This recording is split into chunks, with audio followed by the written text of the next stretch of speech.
I think it's Isaiah 4, whatever it says that a virgin shall be born. Let's start with that one. Let's start with that. What is it? Let's get into this. What does it really Yeah. say in the Hebrew, and how did it go from what it says in Hebrew to what it says in Greek? Yeah. So how do you like people fake their driver's license? Like how do people cash checks that were never written to them? They forge, they change text, they print it out. They have 3D printers that can do it. I mean, how, what? All right. So the text in Isaiah 7:14 says, L'chein yitem Hashem hu lechem os, behold, the Lord of his own will give you a sign. Hine alma hora, behold, the young woman is pregnant, v'yoledes bain, and she's going to give birth to a son, v'karas shemo Emmanuel, and she will call his name Emmanuel. That's the text.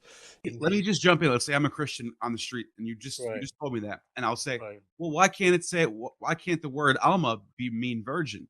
What do you say to that? So what we would do is we would find where is, let's say you don't know any Hebrew at all. Like, how do you know the Jews aren't making this up? Okay, this is good. This is real. So let's think. I want to think this through with you. So presumably you don't speak Hebrew. So like, how do you know? Now you can go to any Israeli in the world and say, how do you say virgin Hebrew? Virginity is really important in faith in the Bible. It's a word that appears nearly 150 times. Isaiah uses it numerous times. So being a virgin is a real big deal, and it's the same word in both biblical and modern Hebrew. But how do you know? I mean, there's a lot at stake because if Matthew in chapter 1, verse 23 lied about this, then the whole New Testament loses its credibility, and Christianity is the biggest fraud that was perpetrated on mankind. So, how do you know I'm telling you the truth? There's a lot at stake. So I'll tell you a lot of stuff.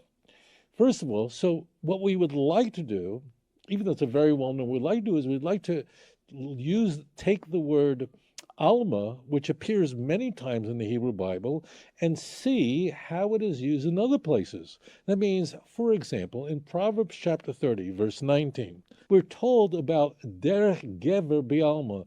The way of a man is with a young woman. And then it continues discussing that she is actually an adulterous woman. And after they commit an act of fornication, all she has to do is wash herself up and say, I have done nothing wrong. That's some virgin for you.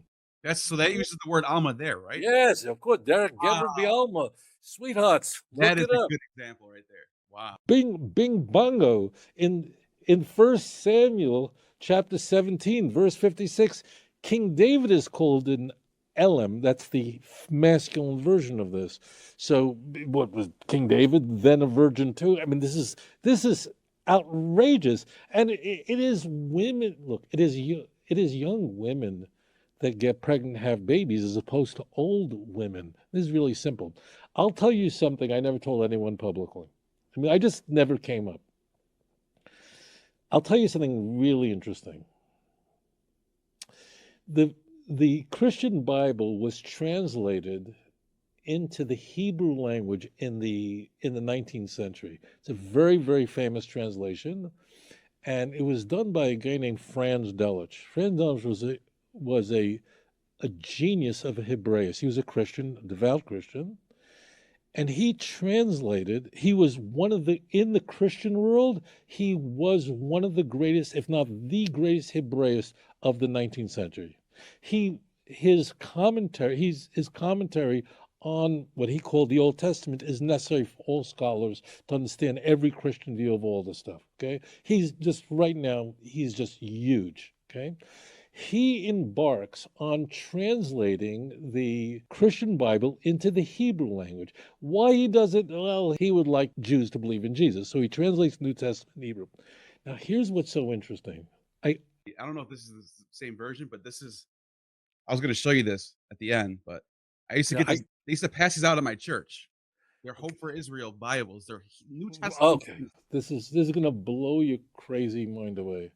What I'm about to say, I've taught, but I've never said on air before. Okay.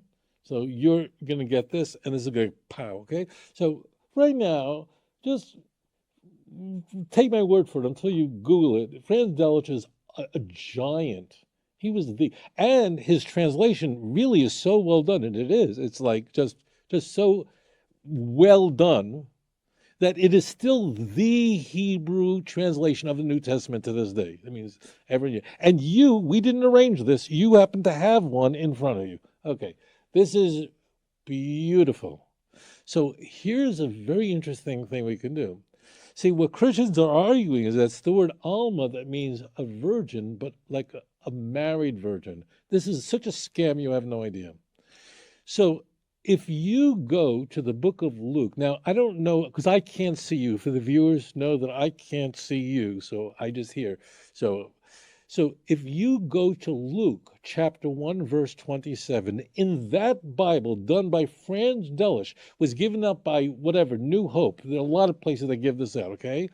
That is the text where Mary is called a virgin, to a virgin betrothed to a man named Joseph of the house of David, and the virgin's name was Mary, okay? That's Luke chapter 1, verse 27. I plead with you to look this up. I got it right here. Luke Bingo. chapter 1, Lucas. Verse Actually, 27. I know you can't see, but just so people can see. See, it says on the top, it says El Lamek Vav Kof Samek. That's Lucas. All right, so Lucas chapter 1, what is it? Verse 27. Verse 27. So you're saying that he translated it back to Hebrew? Yeah, so he took the Greek and he translated it into Hebrew, okay? Got it? That's what Franz Delitzsch does at the end of the 19th century. This is a very famous thing, okay? Okay. I'm looking at the verse, but let me see if I can find the word. What's the word? I've never done this on air. No. So the word virgin, you would think he'd use the word alma, because after all, it's the word alma that means a virgin. Yeah, I don't see the word alma here. But what you do see is betula. So look up the Hebrew that he's using. The word betula will appear in the Hebrew of Franz Delitzsch twice. It says in Delitzsch's translation, it says El betula. Oh my God, I found it. Ma'orashal ish asher shmo Yosef mi beis David b'shem habesula Miriam. I'm going to show it right now. Hold on, I just found it. You found it, right? So am I making this up? Okay, look at it. Whoever's watching this right now, verse 27, it says Gazarat El Batula. Betula, bingo. This is mind blowing. You know, I was always a little nervous. I'll tell you, I'm not. This is not like we didn't arrange this. You had no idea I was going to discuss this. I've never discussed this with anyone on air. It just sort of never came up. But here, that's crazy. Do you see what I'm saying? Look, there's a lot at stake here. I mean, if Christianity is a true religion, everyone should be in church. And if it isn't, it is the worst human iteration in history. It's the worst thing in the world. And here's the scam. I'm showing it to you quite literally in black and white. Right now. Isn't it blown away? I mean, 1 second. I gotta explain this to people who might not understand what I'm talking about. Take your time. Go the word betula is not in Isaiah.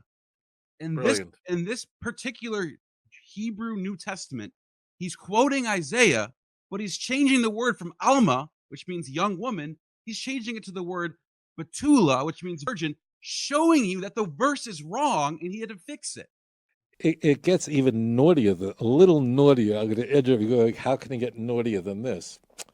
So, as it turns out, Luke doesn't quote the verse. He just says it, and that's the way Luke does. He just says it. Matthew actually says, like it says in the prophet in Matthew 1:23. So you'll notice in Delitzsch's translation, which you have in front of you, in Matthew 1:23, so he's forced. If you go there, he used the word alma because he's stuck, because he's saying he's quoting Isaiah in Matthew 1:23. You have to keep a finger in Luke 1:27.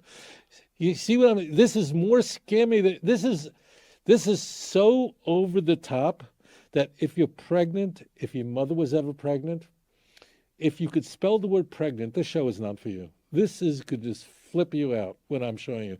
This is like the scam of not of the century, of the last 1,000 years, 2,000 years. And here again, I am using a hostile witness.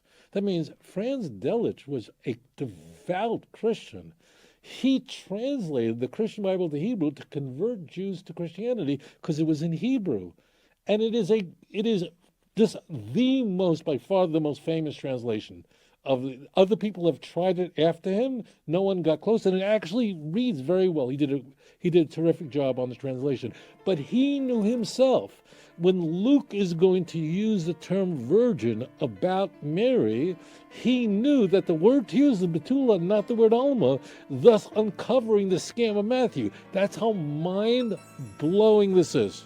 אדון עולם אשר מלך בטרם כל יציר נברא ועת נעשה בחפצו כל אזי מלך שמו נקרא ואחרי ככלות הכל לבדו ימלוך נורא